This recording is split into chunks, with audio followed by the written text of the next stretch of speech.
바울 사도는 종들에게 정직하고 진실하고 부지런하게 성실하게 그리고 주를 두려워하는 마음으로 죽게 하듯이 자신에게 주어진 일에 최선을 다할 것을 권면했습니다. 성경은 게으름과 불성실을 죄로 규정합니다.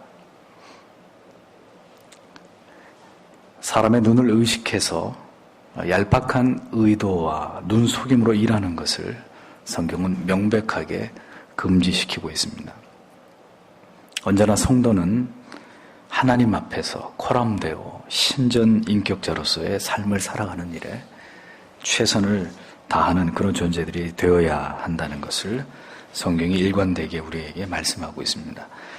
하나님이 모든 것을 보고 계시고 하나님이 모든 것을 듣고 계시고 모든 것을 다 알고 계신다는 이런 생각을 언제나 마음에 간직하고 그래서 하루를 마감하면서 오늘도 하나님 앞에서 삶과 내게 주어진 일들에 대해서 내가 하나님 앞에 최선을 다한 부끄럽지 않은 하루였는지를 날마다 돌이켜 생각하는 이런 경건한 습관이 거듭난 성도에게는 반드시 있어야 할 부분이라는 것입니다.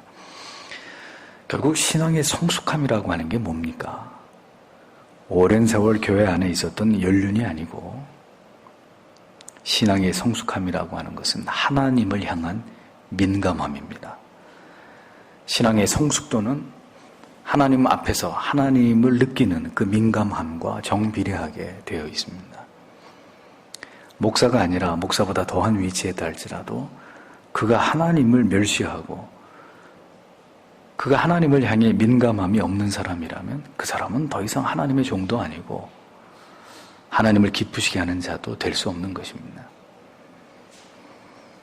하나님을 의식하는 사람은 하나님 앞에서 매 순간 성실하기 위해서 최선을 다할 수밖에 없지만 하나님을 의식하지 않는 사람은 그때부터 하나님을 의식하지 않는 것으로 끝나는 것이 아니라 그때부터는 사람의 눈을 의식해서 움직이는 진실하지 않은 정직하지 않은 삶을 살아갈 수밖에 없게 되는 것입니다. 하나님을 의식하는 사람은 사람을 그다지 의식하지 않을 수 있는 것이고 하나님을 의식하지 않는 사람은 그때부터는 사람을 의식하면서 살아가게 되는 자기를 속이고 사람들을 속이고 하나님을 속이는 죄를 범하는 자가 될 수밖에 없는 것입니다. 오늘 본문을 살펴보면 성경은 모든 일의 결과와 그 보응이 따른다는 말씀을 하고 있습니다. 세상 사람들은 이것을 일컬어서 인과응보라고 표현을 하죠. 3장 25절에 불의를 행하는 자는 불의의 보응을 받으리니 주는 외모로 사람을 취하심이 없느니라 이렇게 말씀했습니다. 정직하고 성실하고 부지런히 주어진 일들을 행하지 않는 종이나 상전에 그들이 행한 그 불의는 반드시 불의의 보응이 따른다 이렇게 성경이 말씀하고 있습니다. 사람의 눈을 속일 수는 있고 자신의 행동이 스스로 의로운 척 위장할 수는 있지만 불꽃 같은 눈으로 우리를 감찰하시는 하나님의 눈은 절대로 속일 수 없습니다. 예수를 믿는 사람은 회심한 사람은 거듭난 사람은 이 세상 온 천지에 하나님의 눈이 있다는 것을 알고 있는 사람이에요. 하나님이 충만하시다, 이 땅에 충만하시다라는 말의 원뜻은 하나님의 눈이 어느 곳에나 있다 그런 뜻입니다. 그래서 하나님의 눈은 속일 수 없다는 것을 명확히 알고 있는 사람이 성도입니다.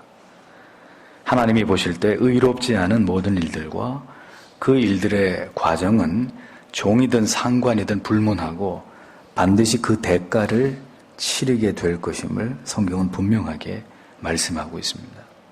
불법은 반드시 드러나게 되어 있고 불법을 향한 결과에 대한 응분의 그 대가가 있다는 것이 진리의 가르침입니다. 따라서 하나님의 법은 성실하고 정직하고 법을 지키고 진실된 자들에게 상이 주어지는 것입니다. 그것이 하나님의 법입니다. 그 성실함과 부지런함에 대해서 응분의 대가를 누리게 되는 것이 하늘의 법칙입니다. 그럼에도 불구하고 우리가 살아가는 이 세상이 이 하나님의 정하신 법대로 되어져 가고 있습니까? 이 타락한 세상에서는 그러한 원리가 올바르게 지켜지지 않는 경우들이 다반사입니다. 정말 성실하고 진실되고 부지런하게 최선을 다하는 사람보다는 정직하지 않고 최선을 다하지 않고 게으르고 불성실하게 인생의 귀한 시간들 다 흘려보내고 결국 불의를 일삼아서 유행수를 바라는 자들이 부와 인기와 명예와 권력을 장악하는 일들이 이 세상에서는 날마다 벌어지고 있는 것을 우리는 어렵지 않게 볼 수 있습니다.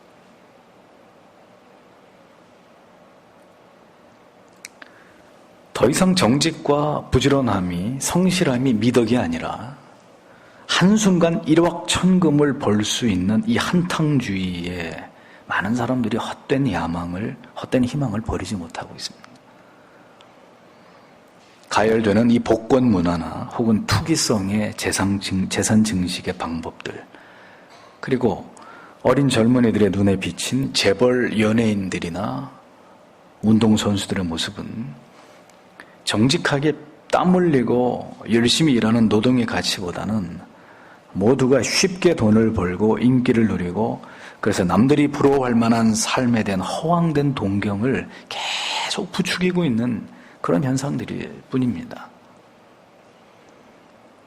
불의가 되었든 편법이 되었든 그것이 중요한 것이 아니고 부자가 되는 것만이 중요한 가치가 되어버린 이런 삐뚤어진 시대의 정신들을 우리는 날마다 이 세상을 통해서 확인하게 됩니다.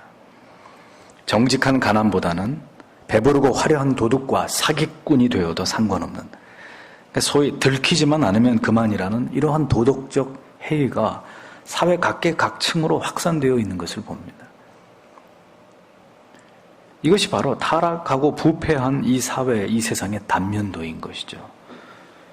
자신의 이익에 대한 어떤 추구가 극대화되면서 사람들은 법을 어기면서도 수단과 방법을 가리지 않고 자기의 이익을 추구하는 것이 전혀 부끄럽지 않는, 부끄럽다고 생각하지 않는 그런 사회가 되어가고 있다는 겁니다. 고위 공직자들의 타락을 보십시오. 들키지만 않으면 된다고 생각하고 온갖 뒷구멍으로 부정과 비리를 저지르고 있는 그 사람들이 배운 게 없어서 그러겠습니까? 가진 게 없어서 그러겠습니까? 사람들은 모든 불의와 악의 결말이 있다는 사실을 그다지 중요하게 생각하지 않습니다. 설마 들키겠느냐? 모두가 그렇게 살아가고 있고 그렇게 살아갈 수밖에 없는 것이 이 세상이다. 이런 논리 뒤에 숨어서 적당히 법을 어기면서 그렇게 살아가는 것에 대해서 전혀 문제시하지 않는 거예요. 또 내각이 구성되고 인사청문회가 열리면 또 어떤 비리들이 드러나서 그 자격의 유무에 대해서 또 어떤 평가가 이루어질지 모르겠습니다만 가지고 배운 사람 치고 털어서 문제 없는 사람이 없는 사회, 참 이 사회는 건강한 사회가 아니라는 것을 너무나 우리는 가슴 아파하면서 그런 현실들을 반복해서 바라볼 수밖에 없는 우리가 살아가는 세상이 그런 세상입니다. 그래서 진리는 우리가 살아가는 이 세상에서 이렇게 불법과 불의와 속임이 난무하리라는 것을 내다보고 모든 시대를 초월해서 그리스도인만큼은 결코 그런 세상이라 할지라도 성경이 말씀하는 이 도를 지켜야 된다는 것을 우리에게 웅변하고 있습니다. 시대가 달라졌으니까 그건 말씀이고 벌어먹고 살려면 적당히 법도 어기고 그렇게 살아가는 거지 어떡하겠습니까? 그런데 성경은 그런 것을 절대로 허용하지 않는다는, 그건 우리 생각이에요. 성경은 말합니다. 성공보다 중요한 것은 나눔이고 승리보다 중요한 것은 준법이다. 부귀 영화보다 중요한 것은 도덕성이고 양심이고 외모보다 중요한 것은 그 사람의 인격과 정신과 영혼이다라는 거죠. 무엇으로도 불의와 불법은 합리화될 수 없고 하나님 앞에서 인정될 수 없는 것입니다. 그러하기에 말씀대로 살려고 하는 뜻을 세운 신자는 이 세상에서 좁은 문, 좁은 길로 갈 수밖에 없는 거예요. 예? 말씀을 지키면서 살겠다고 하는 뜻을 세우지 않을 때는 구태여 좁은 문으로 갈 필요도 없고 좁은 길로 갈 필요도 없습니다. 많은 사람들이 가는 넓은 길로, 내 넓은 문으로 마음대로 들어갈 수 있습니다. 하지만 정말 예수를 잘 믿겠다, 정말 내가 말씀 붙들고 하나님 앞에 부끄러움 없는 내가 그런 삶을 살겠다, 내가 그렇게 공부하겠다, 내가 그렇게 직장 다니겠다, 내가 그렇게 사업을 하겠다라고 마음 먹으면 그 순간부터 우리는 좁은 문과 좁은 길로, 가시밭길로 갈 수밖에 없는 그런 상황이 우리의 눈앞에 펼쳐진단 말이에요. 그런 세상 속에서 신자는 어떤 삶을 살아야 되느냐? 언제나 의롭고 정당하고 떳떳하고 당당하게 그렇게 살아가려고 마음을 먹고, 그렇게 살아갈 때 우리가 받게 되는 모든 불이익들, 그게 하나님의 뜻이라고 믿어야 되는 거예요. 아, 이게 고난받는 게 하나님의 뜻이구나. 내가 법을 지키고 정직하게 내가 이 세상을 살아가려고 하는 이 이유 때문에 지금 나에게 이런 불이익이 닥치는 것이, 아, 이게 하나님의 뜻이구나, 이렇게 받아들일 수 있어야 됩니다. 내가 이것 때문에 지금 취직을 못하고, 이것 때문에 내가 승진을 못하고, 이 일 때문에 내가 지금 손해를 봐야 되는 것이, 이게 억울한 게 아니라, 아, 신자는 이러한 방식대로 이 길로 갈 수밖에 없는 것이구나, 결혼이 늦어질 수밖에 없는 것이고, 모든 것이 내 마음 같지 않고 이것이 믿음의 길이로구나, 이것이 신앙의 길이로구나, 그런 의식이 우리에게 필요하다는 것입니다. 그것이 불의하고 불법한 시대를 살아가는 신자들이 지불해야 되는 거룩한 대가다, 이런 건강한 의식이 우리에게 있어야 되는 것입니다. 그러므로 사랑하는 성도 여러분, 예수를 잘 믿으면서 사시려면 각오하셔야 돼요. 저는 여러분 모두가 부자가 되기를 원합니다. 물질에 어려움이 없기를 바랍니다. 그러나 법을 어기면서까지, 하나님의 예배를 무시하면서까지, 신자가 걸어가야 될 정도에서 벗어나면서까지 여러분들이 부자가 되실 것 같으면 차라리 저는 여러분들이 가난하게 사시는 것이 옳다고 생각하고, 그렇게 해서 부자가 되는 것은 주의 뜻이 아니라고 말씀드리고 싶습니다. 불법한 관행과 편법으로 온갖 법을 어기면서 하나님의 뜻을 거스리는 것은 명백하게 죄를 범하는 것이고, 그러한 불의와 불법에 대해서는 고용주든 고용인이 됐든 종이 됐든 상전이 됐든 하나님은 심판하신다. 이것이 성경의 말씀입니다. 이어서 말씀합니다. 주는 외모로 사람을 취하심이 없느니라고 했습니다. 사람들은 눈에 보여지는 것을 가지고 평가합니다. 그 사람이 소유한 것으로 그 가치를, 그 사람의 등급을 매깁니다. 그래서 사람들이 명품에 목을 매는 거 아니겠어요?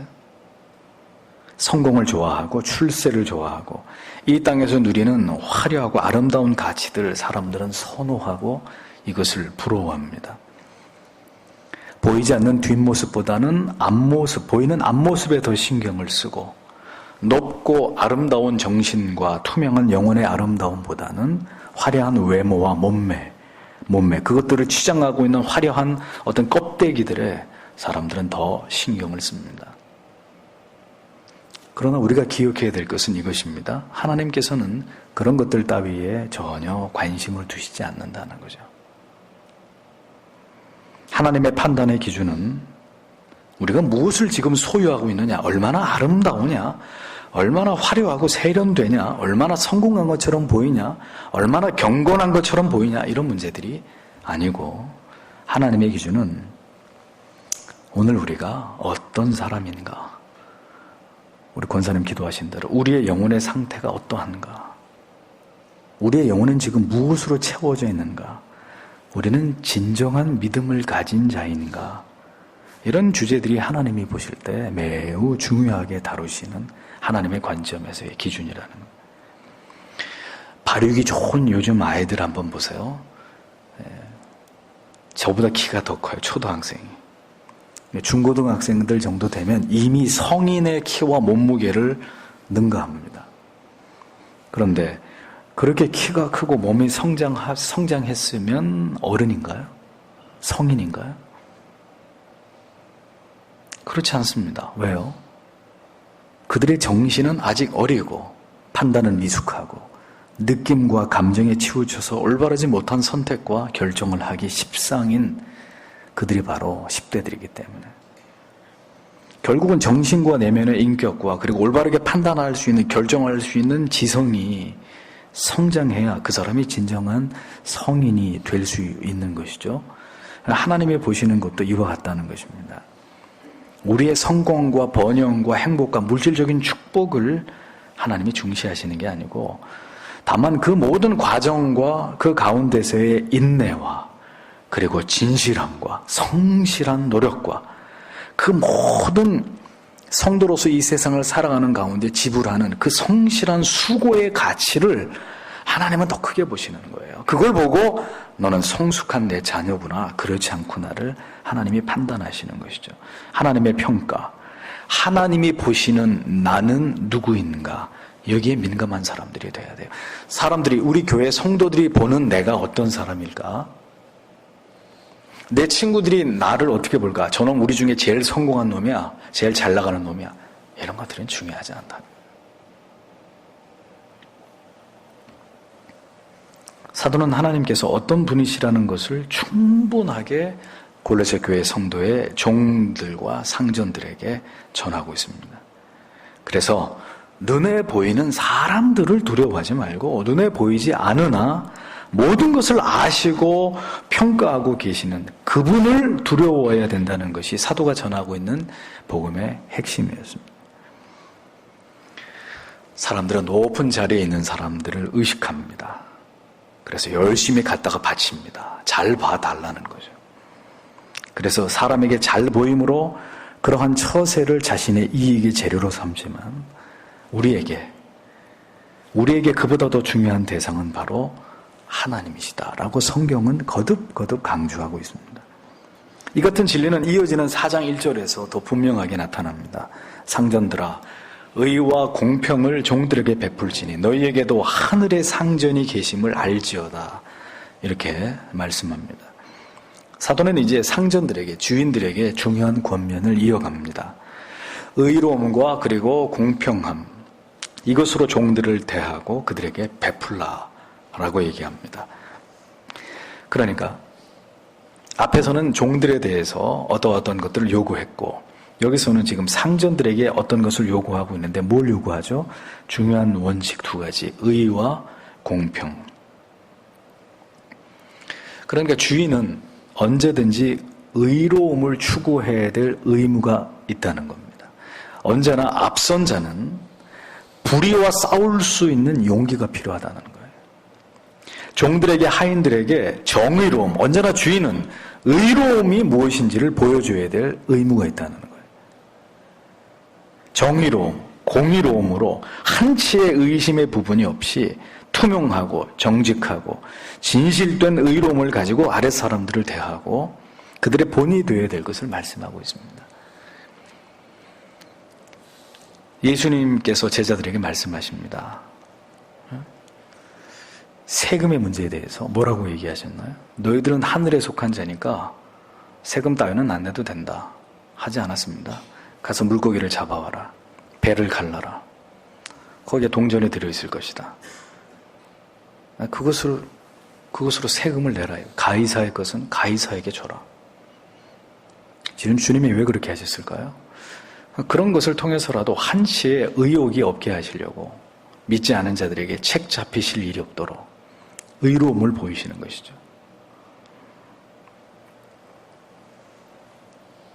공금을 횡령하고 임금을 체불하고 도박에 중독이 되어 있고 온갖 부도덕하고 불의한 일을 일삼는 자가 상전이 되는 것은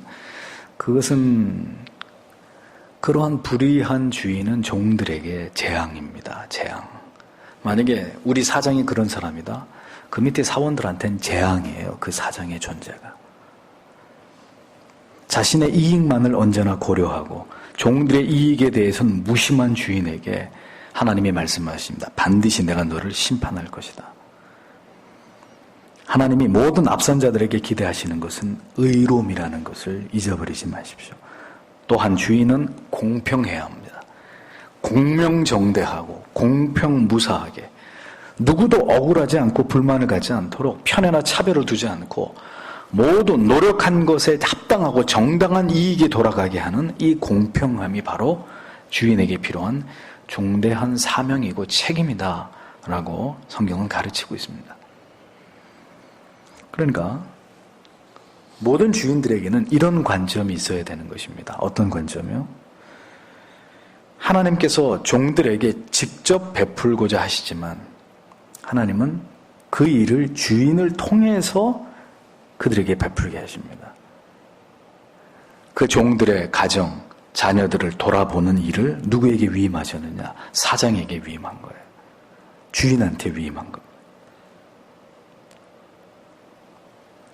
하나님께서 직접 종업원들의 생계를 책임지실 수 있지만 하나님께서는 고용주를 통해 사장을 통해서 그 종업원들의 생계를 보장하게 하셨습니다. 이런 책임감을 사장은, CEO는 가지고 있어야 되는 거예요. 하나님께서 직접 의와 공평으로 종들을 다스리기를 원하시지만 하나님은 자신이 직접 하시는 것보다 그 주인들에게 이것을 위임하셨습니다. 이런 의식이 필요한 거예요. 모든 앞선 자들에게 바로 이 맡은 자 의식이 있어야 된다는 것. 하나님을 대신하는 대사의식, 엠베서더. 내가 하나님의 대사다. 하나님이 하셔야 될 일을 하나님은 나를 통해서 하기를 원하신다. 막중한 책임감을 가지고 있어야 되는 거예요. 하나님이 직접 가르칠 수 있지만 하나님이 교사를 통해서 가르치시는 거예요. 교사를 통해서 하나님이 그 학생을 지도하기를 원하시는 것입니다. 자기 백성을 하나님이 직접 치료하실 수 있지만 의사를 통해서 그리고 약물을 통해서 자기 백성을 고치시는 분이십니다.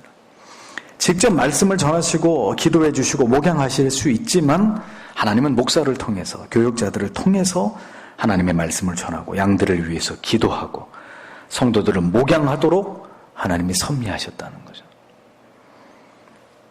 직접 양육하실 수 있지만 하나님은 부모의 손길을 통해서 귀한 어린 영혼들이 잘 자라도록 하시는 것이 하나님의 섭리입니다. 이것이 바로 맡은 자 의식, 청지기 의식인 거죠. 그러니 의와 공평을 하나님을 대신해서 상전들은 그 종들에게 행해야 될 가장 원초적이고 중요한 책임이 있는 사람들의 사명이. 그래서 종들은 주인을 보면서 하나님의 이미지를 봐야 되는 것이고 자녀들은 부모를 보면서 예수님의 이미지를 봐야 되는 것이고 학생들은 선생님을 보면서 하나님의 이미지를, 예수 그리스도의 사랑을, 그것입니다. 그것이 중요한 원리라는 거죠. 만약에 아버지 어머니가 아이가 도둑질을 하고 들어와서 엄마 이거 훔쳤어. 그런데 어머니 아버지가 잘했다 우리 자식. 다음에 더 큰 거 훔쳐와. 그럼 아이는 부모님을 통해서 하나님의 이미지를 보는데 그 하나님의 이미지라는 게 뭡니까? 훔쳐오면은 잘했다고 칭찬해 주는 거예요. 그러면 아이는 부모를 통해서 왜곡된 하나님에 대한 이미지를 받아들이겠죠. 사장이 사장의 자리에서 맨날 편법, 비리, 불법을 저질러 가면서 이중장부 써가면서 그런 거 시켜요. 자기 밑에 사람들 시키면서 들키면은 이거 내밀고 진짜 장부는 감추고 컴퓨터도 이중으로 해가지고 들키지 않도록 이런 것들을 밑에 직원들 시켜가지고 비리와 불법을 저지르게 만들어요. 그러면 밑에 사원들이 뭘 보겠습니까? 뭘 보고 배우겠습니까? 사장의 그런 모습을 보고 왜곡된 하나님의 이미지를 보는 거예요. 우리 사장님이 교회 다닌다며. 우리 사장님이 장로님이라며. 그래서 의와 공평을 상전들은 목숨을 걸고 이것을 지키고 이것으로 아래 사람들에게 베풀어야 되는 것입니다. 베풀라고 분명히 얘기했습니다. 강요하라고 하지 않았습니다. 왜 종들에게 의와 공평으로 그들에게 베풀어야 됩니까? 그 다음에 너희에게도 하늘의 상전이 계심을 알지어다 이렇게 얘기했습니다. 그러니까 너희가 하는 모든 것들도 이것을 지켜보고 계시는 궁극의 상전, 가장 높으신 상전, 즉 하나님께서 불꽃 같은 눈으로 너를 상전인 너를 보고 계시기 때문이다. 그런 얘기입니다. 너희의 상전이신 하나님께서 모든 것을 보시고 아시고 계시다는 것을 언제나 염두에 두면서 하나님께서 말씀하신 대로 아랫사람들에게 의와 공평으로 사랑과 자비로움으로 그들을 잘 섬겨주라는 그런 의미가 담겨 있는 것이죠. 중요한 것은 성경은 이것을 말씀하려고 하는 것입니다. 모든 종이 됐든 상전이 됐든 고용인이 됐든 고용주가 됐든 뭐죠? 모두 다 하나님을 의식하는 그 믿음이 있어야 된다. 이것이 성경의 가르침입니다. 하나님께서 우리에게 베풀어 주시기를 기대하는 것만큼 우리도 우리에게 주어진 일에 최선을 다해야 된다는 거예요. 하나님이 나에게 이렇게 해주셨으면 좋겠다 하는 그 마음으로 일하고 그 마음으로 자기 밑에 고용한 사람들에게 베풀어 주고 하나님이 나에게 이렇게 대해 주셨으면 좋겠다 하는 그 마음으로, 그것이 성경의 원리라고 진리는 말씀합니다. 여러분 잊지 마십시오. 하나님께서 귀하게 여기시는 것은 그 중심의 마음과 영혼에 있습니다. 그러니까 모든 것을 하나님을 의식함으로 주인이든 종이든 살아계신 하나님 앞에서 언제나 최선을 다하라는 것이 진리의 가르침이에요. 그러므로 신앙에서 가장 중요한 부분 중에 하나는 우리가 이 땅에서 살아가고 있지만 언제나 하나님과 하나님의 나라를 바라보는 그 소망을, 그 믿음을 잃지 않는 것입니다. 궁극의 보상은 이 땅에서 받는 게 아니라 하나님 앞에 가서 받는다. 눈에 보이는 게 전부가 아니라 눈에 보이지 않는 것으로 우리에 대한 평가가 하나님께로부터 이루어진다는 사실을 언제나 기억하셔야 되는 거예요. 사람에게 인정받기 위한 거칠애보다는 언제나 어느 순간에서나 하나님 앞에서 하나님을 기쁘시게 하고자 하는 그 중심을 잃어버리지 않기 위해서 노력하시는 분들이 되셔야 합니다. 언제나 보여지는 것은 우리를 속입니다. 언제나 건강하지 않은 동기와 목적으로 우리를 움직이도록 만듭니다. 그게 눈에 보이는 것들이에요. 사람의 눈을 의식할 때 우리가 받는 유혹들이에요. 어떤 환경이나 상황에서도 자족할 수 있고 내면의 고요함을 유지할 수 있는 것은 단 하나의 이유 때문인데, 그게 뭐냐면 모든 것을 알고 계시는 하나님께서 나를 보고 계신다 하는 그 믿음이 있을 때 우리는 평안을 지킬 수 있습니다. 알아주지 않아도, 아무도 보지 않아도 하나님이 나를 보신다. 그러므로 신앙에서 중요한 것은 언제나 하나님을 의식하는 것입니다. 진정한 경건이 뭔지 아세요? 어떤 상황 속에서도 하나님만을 의식하는 것입니다. 올바른 신앙의 모습은 하나님을 향한 경외심을 가지고 하나님을 신앙하는 것입니다. 모든 죄악과 갈등과 분열은 무엇에서 비롯될까요? 하나님을 의식하지 않음으로 말미암는 것입니다. 하나님이 이렇게 보고 계시는데도 하나님을 밀쳐내고 혹은 하나님의 눈을 가려버리고 그리고 그 앞에서 악이 저질러지는 거죠. 그래서 그게 무서운 거예요. 하나님이 그것을 심히 악하다고 얘기하시는 거예요. 보고 있는데, 내가 뻔히 보고 있는데 그 앞에서 마치 보고 있는 나를 무시하듯이 악을 저지를 때, 그래서 하나님은 거기에 대해서 진노하시는 것입니다.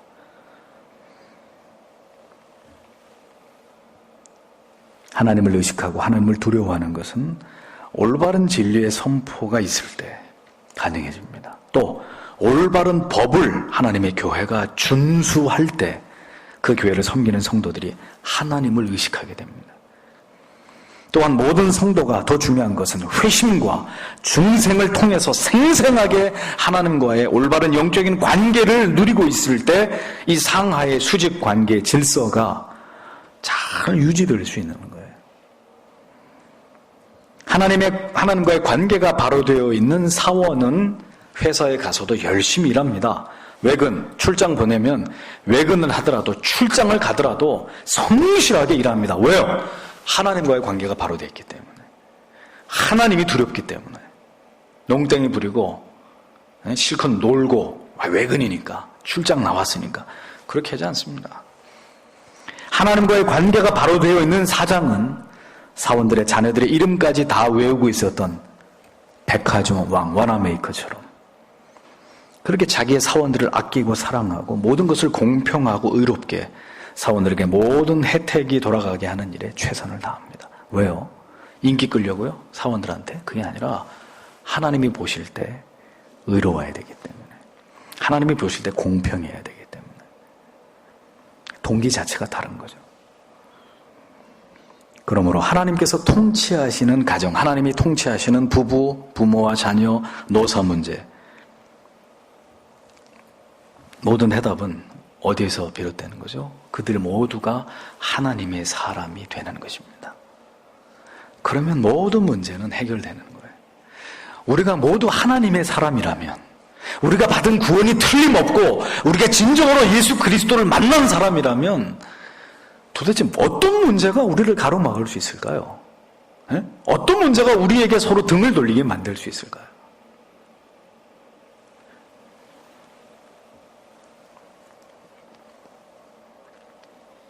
모든 문제의 해답은 우리가 하나님의 사람 되는 것입니다. 따라서 모든 문제의 원인은 우리가 하나님의 사람이 아니기 때문입니다.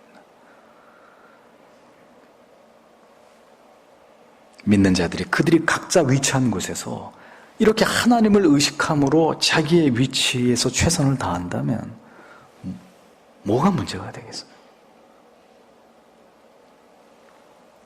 하나님을 생각하는 성도, 그분이 사장이시라면 그 회사의 모든 사원들이 행복해지지 않겠습니까? 하나님을 생각하는 사원, 그런 사원이 그 회사에 하나씩 둘씩 늘어나면 그 사장님이 행복해지지 않겠습니까? 하나님께서는 이렇듯 모든 이 사회와 가정의 구성원들이 하나님이 세우신 법과 원칙과 원리 아래 있기를 바라십니다. 그렇게 우리를 지으신 창조주의 섭리에 우리가 이렇게 순응할 때, 그것을 따라서 살아갈 때 하나님이 주시려고 하는 참된 평화와 자유와 기쁨과 행복이 그들 안에 충만하도록 하나님이 그렇게 모든 관계들을 만들어 놓으셨어요. 그 모든 관계가 하나님하고 다 이렇게 연결되어 있어야 건강해지도록, 그 안에 있는 모든 사람들이 행복해지도록 그렇게 만들어 놨어요. 그러니까 그런 하나님과의 연결 고리들이 다 끊어져 버리면 그래 놓고 우리끼리 행복하자, 우리끼리 한번 잘해보자, 잘 살아보자, 열심히 해보자, 아무리 해보세요, 무너져버린 바벨탑처럼 되고 마는 것입니다. 하나님의 교회가 아름다워지려면 목사를 비롯해서 모든 성도님들이 하나님과 바른 관계를 유지하고 계셔야 되는 거예요. 그런 성도가 많으면 많을수록 그 교회는 하나님이 주시는 넘치는 기쁨과 평안과 안식과 위로가 있을 것이고, 그렇지 않은 성도님들이 많으면 그 교회는 끊임없이 고통을 당하고 분란이 일어나고 의심이 생기고 갈등이 끊이지 않는 그런 공동체가 될 수밖에 없는 것입니다. 모든 관계 속에서 예수 그리스도의 정신과 하나님의 통치하심을 기뻐하는 신앙이 깊이 뿌리 내려진다면 어떤 어려움도 갈등도 우리는 넘어설 수 있습니다. 무엇도 우리를 갈라놓을 수 없습니다. 결국은 다시 말씀드리자면 종이 됐든 상전이 됐든 그가 오늘 하나님과 어떤 관계 속에 있느냐, 우리 안에 예수의 영으로 충만할 때 우리는 모든 관계 속에서의 진정한 평안을 누릴 수 있는 것이고, 그렇지 않을 때는 모든 관계 속에서의 어려움과 갈등 앞에 매번 직면하게 되는 이런 일들이 지루하게 반복되는 것입니다. 사장과 사원들 사이가 갈등이고, 사원과 사원 사이가 갈등이고, 선생님과 학생 사이가 갈등이고, 성도와 목사 사이가 갈등이고,